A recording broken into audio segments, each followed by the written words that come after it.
Ambev, é a hora da retomada das ações da Ambev?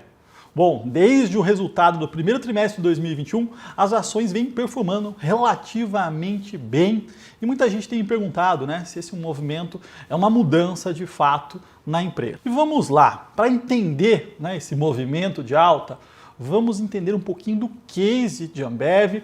Eu vou mostrar aqui para vocês um gráfico dos últimos 5 anos da valorização, da performance da ação da Ambev versus o índice Bovespa. E o que a gente vê é que o índice nesse período, nos últimos 5 anos, subiu um pouco mais de 135% e a Ambev, as ações da Ambev, caíram um pouco mais de 13%, tá?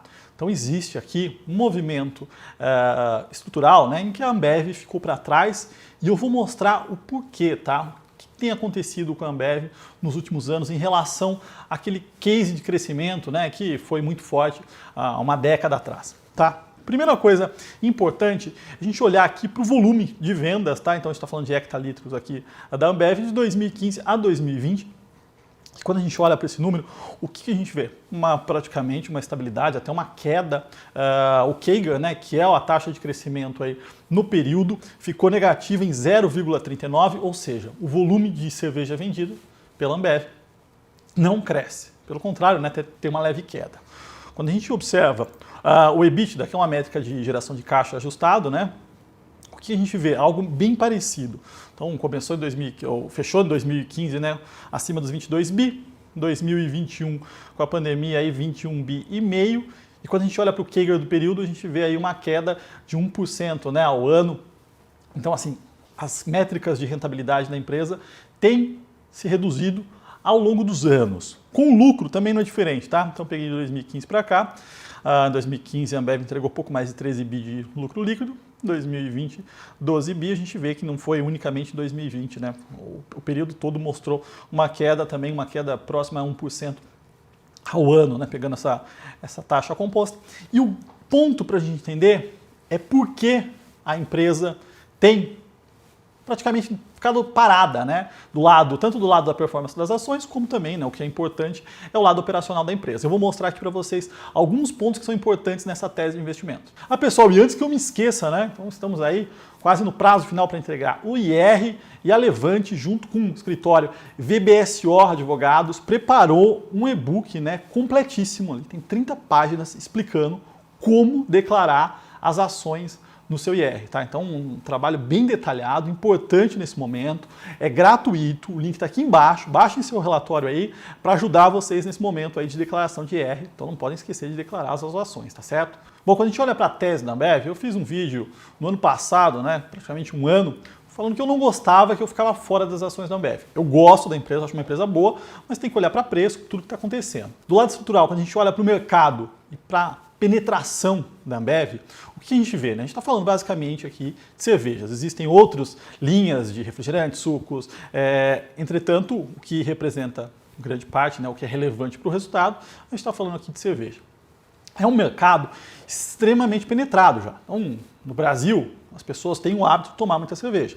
Se você dobrar a renda do brasileiro, você vê a elasticidade, pouco vai ser o aumento do consumo de cerveja. Provavelmente, se você fizer isso com vinho, vai ter um aumento bem maior, porque o brasileiro não toma vinho, tá? Então, é um mercado que já é bem penetrado e que a Ambev tem uma posição gigantesca, Eu vou depois explicar um outro ponto desse case aqui, que é o modelo de negócio deles. Mas o primeiro é isso, um mercado que já está penetrado. O segundo ponto que é importante é a mudança demográfica. Então, o que a gente tem?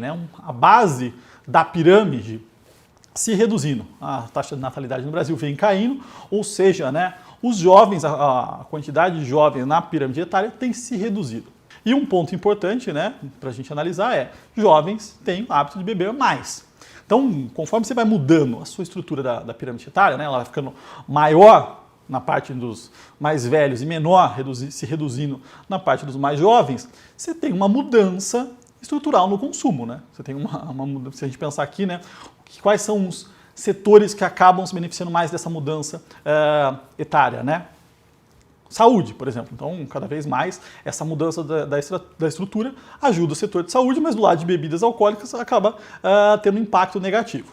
O terceiro ponto, estrutural, é uma mudança cultural. Então, a gente vem assistindo, né, uma digitalização do mundo, as pessoas cada vez mais querendo utilizar redes sociais, redes de relacionamentos sociais, versus o mundo tradicional, né, de bares, restaurantes, sair. Então isso de fato tem acontecido. Outro ponto importante dessa mudança, na mudança cultural que eu já falei aqui, é a questão da valorização da saúde e dos esportes, né? Então cada vez mais as pessoas se preocupam com estética. E do lado estético, né, todo mundo sabe que cerveja demais acaba engordando. Então tem um ponto aí que acaba impactando, né, o consumo de bebidas alcoólicas para os jovens. Não só para os jovens, né, para todo mundo, mas é importante. Então isso tem impactado a venda de bebidas, né? Quando a gente pega a venda de bebidas no Brasil, a gente não consegue ver um crescimento. Ponto número 4 dessa tese, né, que a gente sempre recomendou ficar de fora, não tem um grande driver, é o modelo esgotado. Como a Ambev sempre cresceu?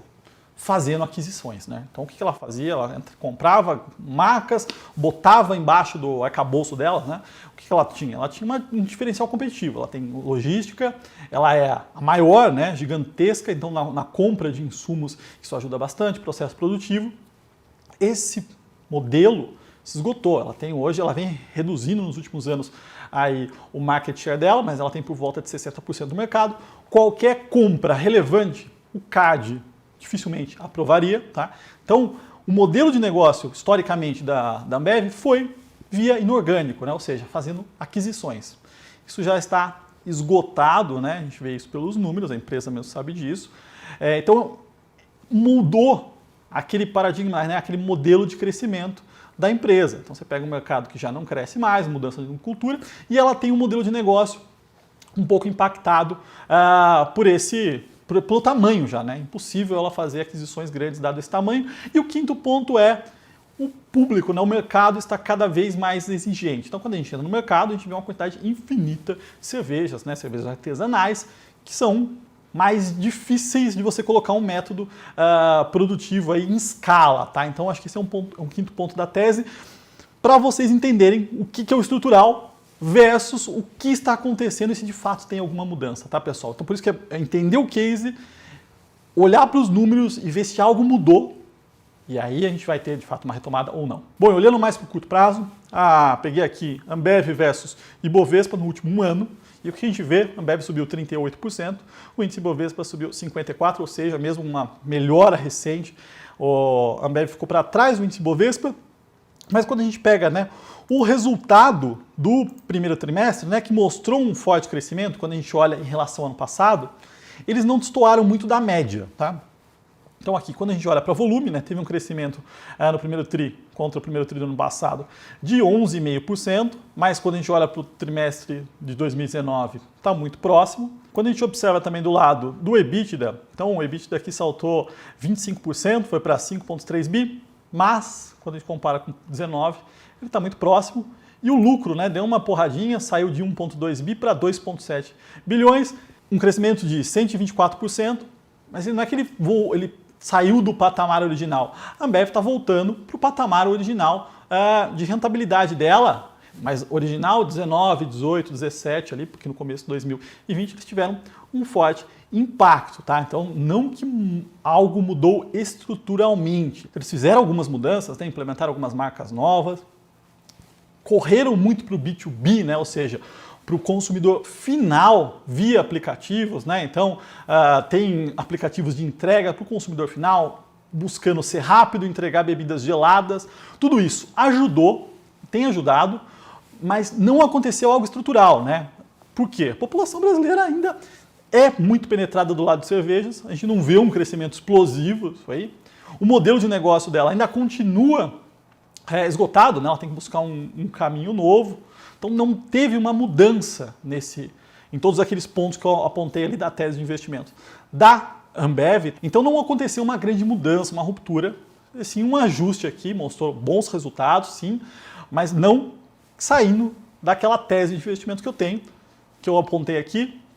A gente olha para múltiplos, tá? A gente está falando de 20 vezes lucro, ou seja, não é nada barato, mas está dentro do mercado, tá, pessoal?